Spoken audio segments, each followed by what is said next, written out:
Bank ম্যানেজারের সহযোগিতায় হারিয়ে যাওয়া চেকে সই নকল করে টাকা উত্তোলন চেষ্টার অভিযোগ উঠেছে। সিরাজগঞ্জের বাঘাবাড়ী জনতা ব্যাংকে ঘটেছে এমন ঘটনা। আমির হামজা নামে এক ব্যক্তির এমন জালিয়াতির চেষ্টায় এলাকায় চলছে তোলপাড়। স্বপন আহমেদ জানাচ্ছেন বিস্তারিত।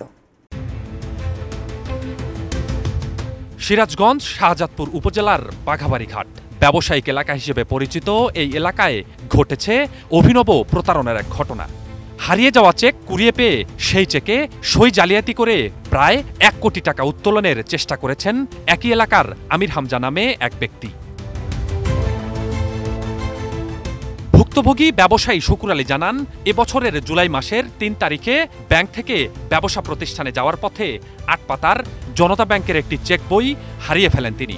সেদিনই এ বিষয়ে শাহজাদপুর থানায় একটি সাধারণ ডায়েরিও করেন তিনি।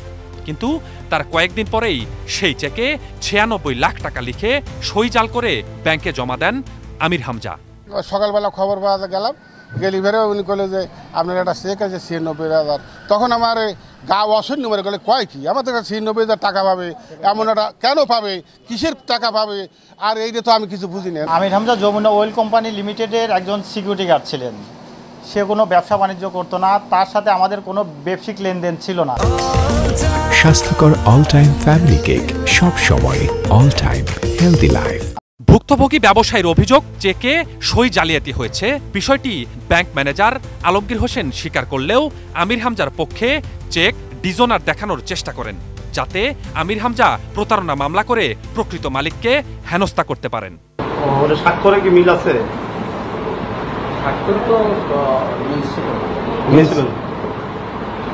তবে স্বাক্ষরে মিলছিল না, এটা বাস্তব। যদি আমার সই ৫,০০০ টাকার জন্য গেছি, তাও যদি আমার ম্যানেজাররা গেছে, যদি সই মিল না থাকে, কয় না সই মিল নাই, এ টাকা ৫,০০০ দেওয়া যাবে না। আর ৯৬ লক্ষটা আমার সই মিল নাই, এই ম্যানেজার কি করে এই ৯৬ লক্ষ টাকার ডিজিনার দেয়? এটা তাহলে কোন সাধনে দেয়, এটাই তো আমি বুঝি না। উপরে আল্লাহ ছাড়া কেউ জানে না। অভিযোগ জানালে তদন্তে নামে ব্যাংক কর্তৃপক্ষ।